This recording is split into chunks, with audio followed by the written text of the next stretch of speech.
Hi everybody. आज का हमारा टॉपिक है प्राइवेसी बिल। बेसिकली हुआ ये था कि गवर्नमेंट ऑफ इंडिया ने एक ड्राफ्ट रिलीज़ की है ऑन प्राइवेसी बिल और उसमें पब्लिक से सजेशन मांगे गए हैं। अब ये टॉपिक आपको बहुत बार न्यूज़ में मिला होगा पहले भी, क्योंकि इस पर एक पार्लियामेंट्री कमेटी बिठाई गई थी जिन्होंने कुछ सजेशंस दिए थे। बाद में गवर्नमेंट ने उसको विड्रॉ कर दिया ये बोल के कि अभी हमें फर्दर इस पर वर्क करने की ज़रूरत है। तो एनीवे आज के हम टॉपिक पे आते हैं और वन बाय वन करके समझेंगे ईजी लैंग्वेज में, क्योंकि ये पूरा ये जो टॉपिक है ये बहुत ज़्यादा लॉ ओरिएंटेड है, तो हम एकदम डिटेल में नहीं जाने वाले। हम बस आपको ये बताएंगे कि इसके इम्प्लीकेशंस क्या हैं और हम पे इसका क्या इम्पैक्ट आएगा। अगर आप बिल की बात करो तो it is called digital personal data protection bill. इसके पहले ड्राफ्ट भी ऐड किया जाता है बिकॉज ये अभी अपने ड्राफ्ट वाले फेज़ में है, इसमें भी सजेशंस ली जानी है पब्लिक की। इसलिए इसको ड्राफ्ट भी बोलते हैं, draft digital personal data protection bill. ठीक है, ये रही आज की न्यूज़। ये मिंट के फ्रंट पेज पे है बेसिकली, तो आप देख सकते हो कि ये क्या बोलता है, why we need to take the new data bill seriously. अब ये आर्टिकल पढ़ोगे आपको तो सब समझ में आएगा धीरे धीरे, लेकिन आर्टिकल समझने के लिए जो टॉपिक्स हमें पहले समझने पड़ेंगे और जो इसकी पूरी हिस्ट्री रही है तो वो एक बार हम देख लेते हैं वन बाय वन करके, उसके बाद हम बढ़ेंगे आगे। अगर आप देखो यहाँ पे क्या लिखा है कि the bill governs digital personal data. ठीक है, digital personal data which means information that can identify a person and is either collected online और इज़ डिजिटाइज्ड। अगर आपसे कोई पूछे डिजिटल पर्सनल डेटा की मीनिंग क्या है तो आप ये लाइन वहाँ पे लिख सकते हो अच्छे से। ठीक है, इसमें नॉन पर्सनल डेटा और नॉन डिजिटल डेटा इनको एक्सक्लूड किया गया है, जो कि ऑब्वियस है। आज के वीडियो का कंटेंट हमारा रहेगा, हम सबसे पहले पर्सनल डेटा को देखेंगे जो हमने ऑलरेडी देख लिया है वैसे तो। देन हम हिस्ट्री पे आएंगे कि पहले कब कब अटेम्प्ट किए जा चुके हैं कि कोई डेटा प्राइवेसी के ऊपर लॉ बने। उसके बाद हम देखेंगे कि ये जो न्यू बिल है इसके प्रिंसिपल्स क्या क्या हैं, क्योंकि अगर कोई बहुत कॉन्ट्रोवर्शियल टॉपिक है, क्योंकि प्राइवेसी को लेके पहले भी बहुत सवाल उठते रहे हैं, हम उसको भी देखेंगे। तो जब कोई सवाल ऐसे उठा रहा हो किसी बहुत ज़्यादा कॉन्ट्रोवर्शियल टॉपिक पे, तो आपको उसके ऊपर बिल बनाते टाइम बहुत ज़्यादा कॉशियस होके बिल को ऐसे ड्राफ्ट करना है कि वहाँ पे फर्दर किसी डिबेट का कोई स्कोप ना रहे। दैट्स वाई बहुत सारे प्रिंसिपल्स होते हैं किसी बिल के और उसके अराउंड पूरे बिल को सेंटर्ड रखा जाता है, सो दैट लोगों को ये ना लगे कि यहाँ पे उनके साथ कोई इनजस्टिस हो रहा है। राइट, हम इसके प्रिंसिपल्स को भी देखेंगे। देन हम ये देखेंगे कि इस बिल के बाद इंडिविजुअल्स को क्या क्या राइट्स हैं। ओके, तो पर्सनल डेटा का मैंने बताया आपको पहले। फिर भी अगर हम बहुत लूज लैंग्वेज में बात करें तो एनी इन्फॉर्मेशन, ठीक है, any data by which an individual can be defined, हम उसको बोल सकते हैं पर्सनल डेटा। अब वो डिजिटल भी हो सकता है या फिर नॉन डिजिटल भी हो सकता है। जैसे आपके जर्नल में, डायरी में जो आप बातें लिखते हो तो वो भी आपकी पर्सनल डेटा ही है, लेकिन वो डिजिटल फॉर्म में नहीं है। राइट, लेकिन सपोज आपका सिग्नेचर हुआ जो कि आपने कहीं सेव करके रखा हुआ है, ठीक है, तो वो आपका डिजिटल डेटा हो गया। डिजिटल सिग्निफिकेंस इसकी ये है कि अगर आप डेटा को स्टोर करके रखते हो या फिर कोई और कंपनी है जो आपके डेटा को स्टोर करके रखती है, इसका यूज़ और मिसयूज़ दोनों हो सकता है। राइट, जैसे आपने कभी नोटिस किया होगा ऐसे कि आपको अचानक से कॉल्स आने लगते हैं और आपको समझ में नहीं आता कि इनको मेरा नंबर कैसे मिला। राइट, तो सपोज़ कि बैंक आपका नंबर कलेक्ट कर रही है क्योंकि आप अकाउंट ओपन कराते समय आपको वहाँ पे नंबर देना होगा। राइट, लेकिन अकाउंट खुलने के बाद फिर आप नोटिस करते हो कि आपको क्रेडिट कार्ड और यहाँ वहाँ से कॉल आने लगते हैं, जिसको कि आपने कभी मतलब इंक्वायरी भी नहीं करी होगी कि मुझे ये चाहिए वो चाहिए, बट आपको कॉल्स आ रहे हैं। राइट, हम इसको मिसयूज़ नहीं बोलेंगे प्रॉपर, क्योंकि उनके पास होता है कंसेंट कि वो आपका नंबर स्टोर करके रखें, बट फिर भी जो सर्विसेज आप नहीं चाह रहे हो उससे रिलेटेड भी आपको कॉल्स आने लगती हैं। राइट, वो इसलिए हो पाया है बिकॉज आपकी इन्फॉर्मेशन, आपका फ़ोन नंबर उनके पास स्टोर्ड है। वो इसको आसानी से सर्कुलेट कर पाते हैं, जिसको मन किया भेज सकते हैं। देन हम अब ये देखेंगे कि इससे रिलेटेड लॉज क्या क्या है। तो अगर हम आर्टिकल्स की बात करें, ठीक है, तो article 14 of the Indian constitution, then article 19 पे आ जाओ आप। और एक आर्टिकल जो बहुत इंपॉर्टेंट है, हम आर्टिकल पे डिटेल पे नहीं जा रहे क्योंकि ये हमारे सिलेबस से डायरेक्टली रिलेटेड नहीं है, बट फिर भी आर्टिकल 21 ये बहुत इंपॉर्टेंट है, हम इसी के ऊपर अपनी आर्गूमेंट रखेंगे। आर्टिकल 21 ये बोलता है, ये एक फंडामेंटल राइट है और ये बोलता है कि there should be protection of life and personal liberty.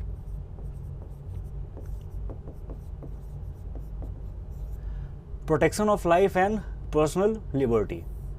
अब ये दोनों टर्म्स बहुत इंपॉर्टेंट है और ये अपने आप में एब्सोल्यूट नहीं है। सो सपोज कल हो के कोई क्रिमिनल जिसको कि डेथ सेंटेंस दी जा चुकी है, वो कल हो के बोले कि मतलब मेरी भी लाइफ प्रोटेक्ट की जानी चाहिए। अब यहाँ पे नोटिस करने वाली बात ये है कि राइट टू लाइफ या protection of life and personal liberty ये अपने आप में एब्सोल्यूट नहीं है, ठीक है। इसमें गवर्नमेंट रीजनेबल रेस्ट्रिक्शंस लगा सकती है अगर लॉ ऐसा प्रोवाइड करता है कि किसी ने सपोज कि किसी ने बहुत हेनस क्राइम किया, राइट, तो गवर्नमेंट उसके लाइफ को फिर प्रोटेक्ट करके नहीं रख सकती, वो फिर फिजिबल नहीं है। सो ये एब्सोल्यूट लॉ नहीं है, बट फिर भी ऐसा बोला जाता है कि अगर आपने कुछ नहीं किया ऐसा गलत, तो बिना मतलब के गवर्नमेंट आपको ऐसे टॉर्चर नहीं कर सकती, या फिर कोई नहीं कर सकता, गवर्नमेंट ही क्या कोई भी नहीं कर सकता। इसी से रिलेटेड है, जिसको बार बार उठाया गया, इस पे क्वेश्चंस भी किए गए कि क्या राइट टू प्राइवेसी इसमें आ सकता है। राइट टू प्राइवेसी क्या ये लाइफ से या पर्सनल लिबर्टी से रिलेटेड है? अभी हम आगे एक केस देखेंगे जहाँ पे इन दोनों को रिलेट किया गया है। ओके, सो आपको यहाँ पे याद ये रखना है पहले कि आर्टिकल 21 का मतलब क्या है और ये क्या बोलता है। आर्टिकल 14 एंड 19 में भी ये प्रोविजंस हैं, बट सबसे इंपॉर्टेंट ये आर्टिकल है। ओके, तो मैंने आपको बताया कि हम अभी बात करेंगे कि राइट टू प्राइवेसी कैसे इससे लिंक्ड हो गया है। तो 2017 में क्या हुआ, justice KS Puttaswamy versus union of India, ये वर्डिक्ट आई 2017 में, और इसका बेस था कि क्या आधार, ठीक है, क्या आधार आर्टिकल 21 के प्रोविज़न को वायलेट करता है। सो आधार में आपको पता होगा कि आपका like name, date of birth, sex, उसके बाद आपकी आपका एड्रेस, ये सारी इन्फॉर्मेशन स्टोर्ड होती है, ठीक है। अब अगर कहीं मिसयूज़ हुआ, अगर कहीं डेटा लीक हुआ, तो आपकी पूरी आपका जो भी बेसिक इन्फॉर्मेशन है वो किसी और के पास जा सकता है, राइट। सो जस्टिस KS पुट्टास्वामी ने बोला कोर्ट में कि ये इलीगल है, गवर्नमेंट ऐसे डेटा स्टोर करके नहीं रख सकती, ठीक है। अब 2017 में ये वर्डिक्ट आया, उसके बाद गवर्नमेंट को एक पैनल बनानी पड़ी under the chairmanship of justice BN Srikrishna, ठीक है। ये फॉर्म हुई थी 2017 में। गवर्नमेंट ने इनको ये बोला कि आप हमें एक ड्राफ्ट बना के दो कि हम किस एक्सटेंट तक जाके डेटा को स्टोर करके रख सकते हैं या फिर डेटा को अपने अकॉर्डिंग हम यूज़ कर सकते हैं। सो फिर से मैं बता दूं, पुट्टास्वामी ने चैलेंज किया आधार के वैलिडिटी को on the ground of provisions provided in the article 21 of the constitution, ठीक है। Based on that a panel was constituted under the chairmanship of justice BN Krishna. 2017 में ये फॉर्म हुआ एंड इनका काम ये था बेसिकली कि वो सारे ऐसे प्रोविजंस को ड्राफ्ट करे पहले जिसके थ्रू आधार को वैलिडेट किया जा सके, और ना सिर्फ आधार, आने वाले टाइम पे जहाँ भी डेटा प्राइवेसी या पर्सनल डेटा की बात होगी तो उन सब के लिए एक कॉमन ग्राउंड बनाने का काम दिया गया इनको, ठीक है। सो ये पैनल बना था 2017 में एंड इनकी रिपोर्ट आ गई थी 2018 में। सो हम ये बोल सकते हैं कि 2018 में इंडिया का पहला डेटा प्राइवेसी बिल आया, डेटा प्राइवेसी बिल, ठीक है। ये इंडिया का पहला डेटा प्राइवेसी बिल था। अब आप ये सोच रहे हो कि बिल, ड्राफ्ट, एक्ट ये बहुत बार यूज़ हो रहे हैं, राइट। तो मैं आपको ब्रीफली समझाता हूँ। पहले जो सबसे पहला स्टेप होता है दैट इज़ बिल। बिल क्या है कि एक बहुत ही रॉ फॉर्म में, एक ड्राफ्ट के फॉर्म में, क्योंकि मैंने आपको पहले ही बताया कि इसको ड्राफ्ट भी बोल रहे हैं। सो बिल एक बहुत ही रॉ फॉर्म में एक लिस्ट है लीगल प्रोविजंस की, जो कि कोई मिनिस्ट्री या फिर कोई भी बना के पार्लियामेंट में प्रोड्यूस करता है, सो दैट उस पर डिस्कशन हो। डिस्कशन के बाद अगर वो पार्लियामेंट के दोनों हाउसेज में, अगर आपको पता होगा तो दो हाउसेज हैं, जैसे फर्स्ट को बोलते हैं लोकसभा, ये लोअर हाउस है, उसके बाद राज्यसभा जिसको अपर हाउस बोलते हैं। तो लोअर हाउस, अपर हाउस दोनों में इस बिल के ऊपर डिस्कशन होती है। जब मेजॉरिटी उसे मिल जाए, जब लोग सेटिस्फाइड हो जाए एंड अगर दोनों हाउसेज में ये बिल पास हो जाता है, तब फिर उस डॉक्यूमेंट को भेजा जाता है प्रेसिडेंट के पास, ठीक है। सो सबसे पहले बिल है जिसे पार्लियामेंट में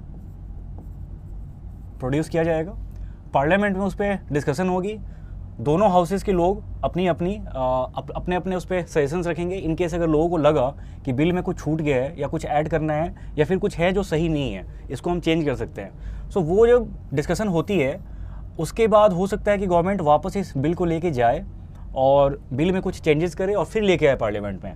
फिर होगी डिस्कशन, जब लोग सेटिस्फाइड हो जाएंगे दोनों हाउसेस में, जब ये बिल पास हो जाएगा तब ये डॉक्यूमेंट जाएगा प्रेसिडेंट के पास और उनके सिग्नेचर के बाद कोई भी बिल वो बन जाता है एक्ट। ठीक है। So the moment the president of India science on a document, science on a bill, वो बन जाता है एक्ट। तो अभी तक आपने जहाँ भी ये सब देखा होगा ना, उसमें कहीं भी आपको एक्ट नहीं दिखा होगा, क्योंकि ये अभी तक बिल है, ये अभी तक पार्लियामेंट में पास नहीं हुआ है। ठीक। So B N Shri Krishna panel, इसके बारे में बता दिया कि ये 2017 में कॉन्स्टिट्यूट किया गया था। इनकी रिपोर्ट आ गई थी 2018 में। इसी के बेसिस पे गवर्नमेंट ने बिल बना दिया। बिल बना के पार्लियामेंट में अटेम्प्ट किया गया कि इसको पास करा दें। ठीक है। बट ये पास हो नहीं पाया क्योंकि उसके बाद कोविड आ गई और उसके बाद फिर पार्लियामेंट के सेशंस जब होते थे तो उनका फोकस किसी और चीज़ पे होता था। ठीक है। सो उस समय ये पास नहीं हो पाया। एंड उसी बीच में, क्योंकि कोविड के बाद ऐसा हुआ है कि जब हम लॉकडाउन से ऐसे गुजर रहे थे तो वर्क फ्रॉम होम स्टार्ट हो गया और काफ़ी कुछ है, लाइक डिजिटाइजेशन उसके बाद बहुत फास्ट हुई है। ठीक है। तो जब पहले बिल बन गया था कोविड के बाद, जो हमारी जेपीसी होती है जिसे बोलते हैं जॉइंट पार्लियामेंट्री कमेटी, इसमें आपको गवर्नमेंट के साइड के जो रूलिंग पार्टी है और अपोजिशन दोनों के लोग होते हैं इसमें। ठीक है। दोनों मिल के डिसाइड करते हैं कि बिल में क्या क्या होना चाहिए, क्या नहीं होना चाहिए। इसका सिंपल लॉजिक ये है कि बाद में अगर कोई बिल पार्लियामेंट में आता है उस पर ऐसे भी डिस्कशंस होंगी, अपोजिशन वाले सवाल उठाएंगे, तो उससे अच्छा है कि आप पहले ही कोई ऐसी कमेटी बना दो जिसमें ऑलरेडी अपोजिशन के लोग हों। ठीक है। तो जब बिल बन के आएगी और तब उसके बाद पार्लियामेंट में जाएगी तो फिर उस पर डिबेट या कोई कंट्रोवर्सी होने के चांसेस बहुत कम है, क्योंकि ऑलरेडी यहाँ पे कोई आदमी बैठा हुआ है इनका। ठीक है। सो फिर भी जब ये आया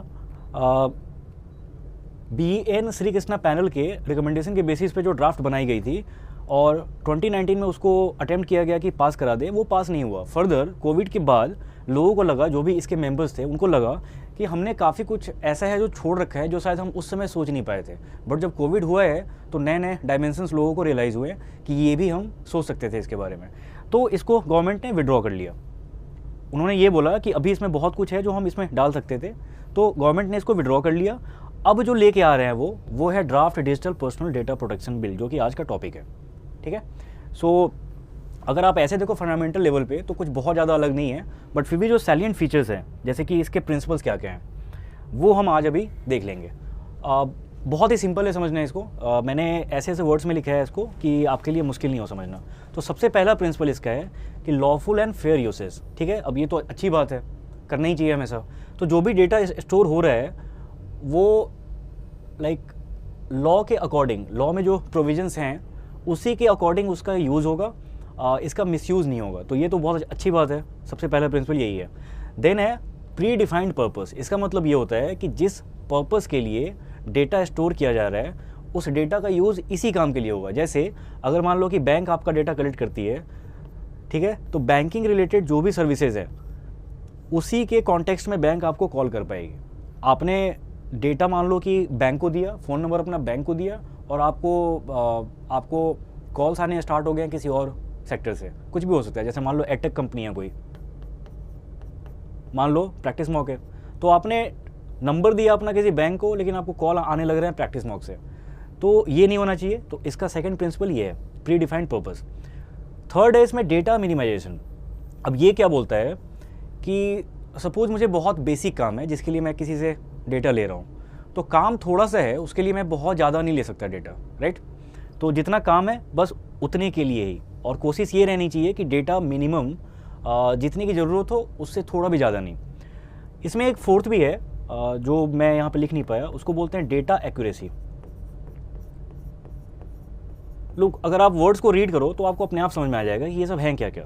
तो डेटा एक्यूरेसी ये बोलता है कि जो डेटा कलेक्ट करने वाला है, ठीक है, डेटा कलेक्ट करने वाला पर्सन है, उसकी ये रिस्पॉन्सिबिलिटी बनती है कि जो डेटा वो कलेक्ट करके लेके आ रहा है वो एक्यूरेट हो। क्योंकि अगर वहाँ पे गलती हो गई तो जैसे मैं इसका आपको वो समझाऊँ इम्प्लीकेशन। सपोज़ कि आप किसी इंडिविजुअल को से बात कर रहे हो, आप उसे डेटा ले रहे हो, आपने उसके हेल्थ रिकॉर्ड्स रिकॉर्ड कर लिया ऐसे, ठीक है। जो भी मतलब डेटा था वो आपने रिकॉर्ड कर लिया, गलती से आपने कुछ उसमें ऐसा लिख दिया कि उसको एड्स है, ठीक है। ये बहुत ही बेसिक एग्जांपल मैं दे रहा हूँ ऐसे समझने के लिए बस, कि इसके इम्प्लीकेशन कितने मतलब ऐसे हो सकते हैं ड्रेडफुल।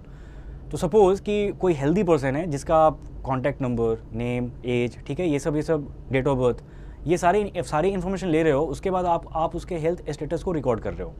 अब ऐसे वो सही है, हेल्दी है, बीमारियां होंगी भी तो छोटी मोटी, कोई सर्दी बुखार ये सब, लेकिन आपने गलती से रिकॉर्ड कर दिया कि उसको एड्स है। अब भले ही वो इनएक्यूरेट है, ठीक है, भले ही वो आपकी गलती है, जिसने भी रिकॉर्ड किया उसकी गलती है, बट ये डेटा कहीं अगर लीक हो गया तो सोचो उसके इमेज पे क्या इसका इम्पैक्ट आएगा, ठीक है। इसलिए डेटा का एक्यूरेट होना बहुत ज़रूरी है। देन हम आते हैं टेम्प्रेरी स्टोरेज पे। अब ये बहुत इंपॉर्टेंट है और सबसे इंपॉर्टेंट आई थिंक यही वाला प्रिंसिपल है। ये प्रिंसिपल ये बोलता है बेसिकली कि the data which has been stored वो हमेशा के लिए नहीं रह सकता है स्टोर्ड, ठीक है। परपेचुअल स्टोरेज उसकी नहीं होगी, टेम्प्रेरी होगा, कोई टाइम फिक्स की जाएगी और उसके बाद वो डेटा वहाँ से इरेज हो जाएगा। तो अगर किसी को डेटा की ज़रूरत है, किसी कंपनी को, तो वो फिर से कलेक्ट करेगी। देन है रीजनेबल सेफगार्ड्स। अब रीजनेबल सेफगार्ड्स में क्या है, यहाँ पे गवर्नमेंट का रोल आता है, ठीक है। तो गवर्नमेंट ने ये बोला कि जो भी बड़ी बड़ी कंपनियाँ जो डेटा कलेक्ट कर रही हैं उनको डेटा प्रोटेक्शन ऑफिसर जैसे पोस्ट स्टार्ट करने पड़ेंगे, जिसकी रिस्पॉन्सिबिलिटी होगी कि डेटा कैसे यूज़ हो रहा है, कैसे कलेक्ट किया जा रहा है, मतलब पूरा प्रोसेस वो उसको देखे और वहाँ पे कहीं भी कोई गलती ना हो। उसके बाद है अकाउंटेबिलिटी फिक्सेशन। अकाउंटेबिलिटी फिक्सेशन में ये बात निकल के है कि ये जो होते हैं हमारे डेटा प्रोटेक्शन ऑफिसर जो होंगे, तो वही अकाउंटेबल होंगे किसी भी मिसमैनेजमेंट के लिए या किसी भी वायलेशन ऑफ लॉ के लिए, ठीक है। और इसमें कुछ पनिशमेंट की भी प्रोविज़न है। जैसे अगर कोई इंडिविजुअल जिसका डेटा कलेक्ट किया जा रहा है, अगर उसने कोई गलती की है, ठीक है, कुछ गलत इन्फॉर्मेशन दी है अपने साइड से, तो उसमें पनिशमेंट बहुत ज़्यादा नहीं है, 10,000 के आसपास। लेकिन अगर किसी कंपनी के साइड से, जैसे DPO हो गया, ठीक है, या फिर मैं आपको एक चीज़ और बता दूं, यहाँ पे 2 तरह के इसमें कंपोनेंट्स हैं। डेटा प्रिंसिपल, ये वाला प्रिंसिपल नहीं, ये अलग है, डेटा प्रिंसिपल PAL, और दूसरा है डेटा फिड्यूशियरी। फिड्यूशियरी का मतलब क्या होता है कि डेटा प्रिंसिपल वो जिसका डेटा लिया जा रहा है, ठीक है, जो सब्जेक्ट है जिसका डेटा लिया जा रहा है वो उसको बोलते हैं डेटा प्रिंसिपल, और जो डेटा कलेक्ट कर रहा है या फिर प्रोसेस कर रहा है उसको बोलते हैं डेटा फिड्यूशियरी। सो अगर कुछ गलती होती है तो डेटा फिड्यूशियरी को अकाउंटेबल यहाँ पे रखा जाएगा। अब आते हैं राइट्स क्या क्या हैं इसमें। सो सबसे पहला एक्सेस टू इन्फॉर्मेशन, आपकी क्या क्या इन्फॉर्मेशन वहाँ पे स्टोर्ड है वो आप कभी भी देख सकते हो, ठीक है। देन राइट टू कंसेंट, अगर कोई कंपनी आपके पास आती है ज़बरदस्ती, या फिर गवर्नमेंट आपको बोलती है कि नहीं आपको इन्फॉर्मेशन देनी ही पड़ेगी। अब इसमें कुछ एक्सेप्शंस हो सकते हैं, बट अगर आप मोटा मोटी देखो तो कोई कंपनी आपसे ज़बरदस्ती डेटा स्टोर नहीं कर सकती, ठीक है। देन है right to erase. Right to erase का मतलब ये है कि आपने मान लो डेटा अपनी दे दी और आपको 2 दिन बाद 3 दिन बाद रियलाइज़ हो रहा है कि शायद आपने गलती कर दी, आपको मन नहीं था देने का, फिर भी आपने दे दिया किसी के उसमें इन्फ्लुएंस में आके, तो आप बाद में बोल सकते हो कि मेरा जो भी वहाँ पे डेटा स्टोर्ड है that should be wiped out. तो राइट टू इरेज का मतलब वही होता है कि आप चाहो तो आपका डेटा वहाँ से हटा लिया जाएगा। देन है right to nominate. So suppose कि किसी ने डेटा अपना दिया किसी कंपनी को एंड उसकी वहाँ पे डेथ हो गई उसके बाद कुछ दिनों बाद, सो कोई भी पर्सन नॉमिनेट कर सकता है किसी को कि उसके डेथ के बाद जिसको भी उसने नॉमिनेट किया है वो ये सारे कॉल्स ले पाए, कि वो उसे राइट टू इरेज चाहिए या एक्सेस टू इन्फॉर्मेशन चाहिए। बेसिकली उसके डेथ के बाद उस डेटा का क्या करना है ये उसकी रिस्पॉन्सिबिलिटी रहेगी। तो ये 4 राइट्स हैं जो बहुत इंपॉर्टेंट है। कोई भी ऐसे आता है इसके ऊपर तो आप इसको यूज़ कर सकते हो अच्छे से, ठीक है। सो आज का कंटेंट इतना ही था। मैंने बहुत ही ईजी लैंग्वेज में समझाने की कोशिश की है। आई नो कि जब ये बिल जब पार्लियामेंट में पास होगा, जब इसका पूरा स्ट्रक्चर हमें दिखेगा तब हम इस पर और अच्छे से बात कर पाएंगे, ठीक है। लेकिन अभी समझने के लिए इतना काफ़ी था, इससे ज़्यादा डिटेल में आप अभी फ़िलहाल मत जाना। सो आज का क्वेश्चन इस टॉपिक के ऊपर आपको शाम तक मिल जाएगा मिंट स्टैटिका में। देन विश्लेषण की PDF भी आपको वहीं पे मिलेगी ब्लॉग पे हमारे। सो कंटेंट अगर अच्छा लगा है तो प्लीज़ वीडियो को लाइक कीजिएगा और दोस्तों के साथ शेयर कीजिएगा, बिकॉज़ बहुत ही नया टॉपिक है और ये काफ़ी डिबेटेबल भी रहता है, तो जितने लोग समझ पाए उतना अच्छा। देन प्लीज़ आप बेल आइकन पे प्रेस करना अभी, क्योंकि हमारे सब्सक्राइबर्स मुझे लगता है 2-3 दिनों से बढ़ नहीं रहे हैं। सो अगर आपको कंटेंट अच्छा लग रहा है तो आप इस पर सब्सक्राइब करो और बेल आइकन पे जरूर से प्रेस करो। Thanks for watching.